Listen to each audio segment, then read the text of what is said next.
நீங்கள் பார்த்துக் கொண்டிருப்பது நியூஸ் 21 செய்திகள். தமிழ்நாடு செய்திகளை உடனுக்குடன் தெரிந்து கொள்ள நியூஸ் 21 செய்திகளை பாருங்கள். உண்மை, உழைப்பு, உயர்வு. கொடைக்கானல் பழனி பிரதான மலைசாலையில் மேல்பள்ளம் அருகே திருநெல்வேலியிலிருந்து கொடைக்கானலை நோக்கி வந்த சொகுசு கார் சாலையிலிருந்து விலகி 50 அடி பள்ளத்தில் இறங்கி ஓடி மரத்தில் மோதி நின்றதால் அதிர்ஷ்டவசமாக பெரும் உயிர் சேதம் தவிர்ப்பு.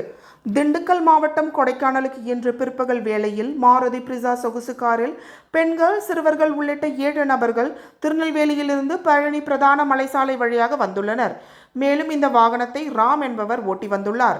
அப்போது எதிர்பாராத விதமாக ஓட்டுநரின் கட்டுப்பாட்டை இழந்த வாகனம் மேல்பள்ளம் அருகே சாலையில் சென்று கொண்டிருந்த போது சாலையில் இருந்து விலகி சுமார் 50 அடி பள்ளத்தில் இறங்கி தறிக்கெட்டு ஓடி மரத்தில் மோதி ஒரு கட்டத்தில் வாகனம் நின்றதால் அதிர்ஷ்டவசமாக யாருக்கும் காயம் ஏற்படாமல் பெரும் சேதம் தவிர்க்கப்பட்டது.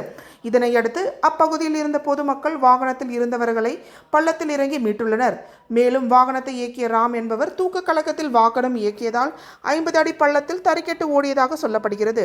இதன் காரணமாக அப்பகுதியில் சிறிது நேரம் பரபரப்பாக காணப்பட்டது. நியூஸ் 21 செய்திகளுக்காக கூல் சுரேஷ்.